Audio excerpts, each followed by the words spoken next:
বোরহান, সুনামগঞ্জে আজকে বানভাসীদের দুর্ভোগের চিত্র কেমন দেখছেন আমাদের জানাবেন। ধন্যবাদ হাসান। এবার সুনামগঞ্জে ঈদ কেটেছে বানের পানিতে। তার চিত্র আমি দেখাচ্ছি সুনামগঞ্জের পৌর শহরের হাজিপাড়ায়।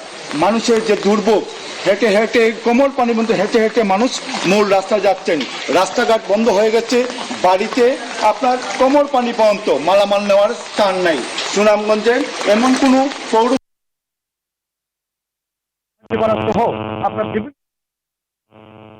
এই বানের পানি আপনার ঢুকে আপনার মানুষের জনজীবন আতঙ্কগ্রস্ত করে ফেলেছে। এখন আমি একটু কথা বলবো, এই এই জনদুর্ভোগের একটু কথা বলবো। আপনার বাসার কি অবস্থা আছে বর্তমানে? আমার বাসায় তো পানি উঠে গেছে, মোটামুটি ঘন্টা পর্যন্ত পানি যেভাবে বাড়তেছে মনে হচ্ছে যে সন্ধ্যার মধ্যে হাঁটু পানি এরকম পানি হয়ে যাবে। গতবার 22-এও এরকম হয়েছিল। প্রিপারেশন নিচ্ছে আর কি আমরা।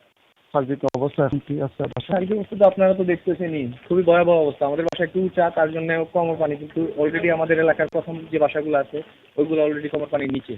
কেউ নিচতলায় থাকতে পারতেছে না, সবাই যার আছে 2 তলা তারা তো থাকতেছে। উজান থেকে পানি আসা পাহাড়ের ঢলের পানিতে সুনামগঞ্জে পৌর শহর ও দোয়ারাবাজার, সাতক, তাহিরপুর, বিশম্বরপুর, ধন্যবাদ বোরহান আপনাকে। দর্শক, এবার আমরা যাব মৌলভীবাজারে। সেখানে আছেন আমাদের সহকর্মী সিরাজ। মৌলভীবাজারে বানভাসীদের চিত্র কেমন দেখছেন?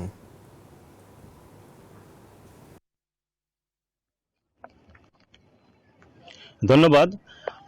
মৌলভীবাজার জেলায় গত কয়েকদিনের ভারী বৃষ্টি ও উজানের পাহাড়ি ঢলে আসলে জেলার 7টি উপজেলার মধ্যে 6টি উপজেলায় কিন্তু নদী ভাঙ্গন এবং অধিক বৃষ্টির ফলে লোকালয়ে পানি প্রবেশ করেছে।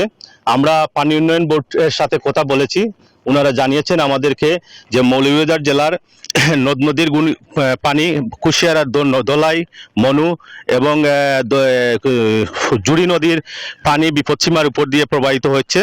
আমরা আপনাদেরকে দেখাচ্ছি মৌলভীবাজার শহরের পাশ দিয়ে গেছা মনু নদীর যে উত্থাল আসলে স্রোতটা আমরা দেখাচ্ছি আপনাদেরকে। বাড়িঘর তলিয়ে গেছে, মৌলভীবাজার শহরের মানুষও আতঙ্কে আছে।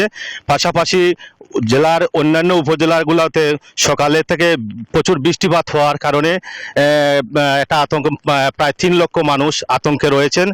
আমরা জেলা প্রশাসকের সাথে কথা বলেছি। জেলা প্রশাসক আমাদেরকে জানিয়েছেন যে উপজেলা লেভেলে যারা ইউনো রয়েছেন তাদের মাধ্যমে তাদের মনিটরিং সেল রয়েছে এবং সেলগুলো থেকে তারা ইতিমধ্যে পানিবন্দী মানুষদের রক্ষার জন্য এবং বিশুদ্ধ পানীয় খাবারের ব্যবস্থা করেছেন।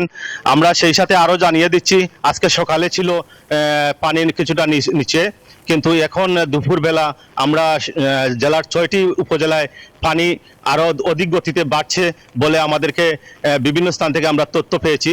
তো বিশেষ করে মৌলভীবাজার জেলার যে কুশিয়ারা নদী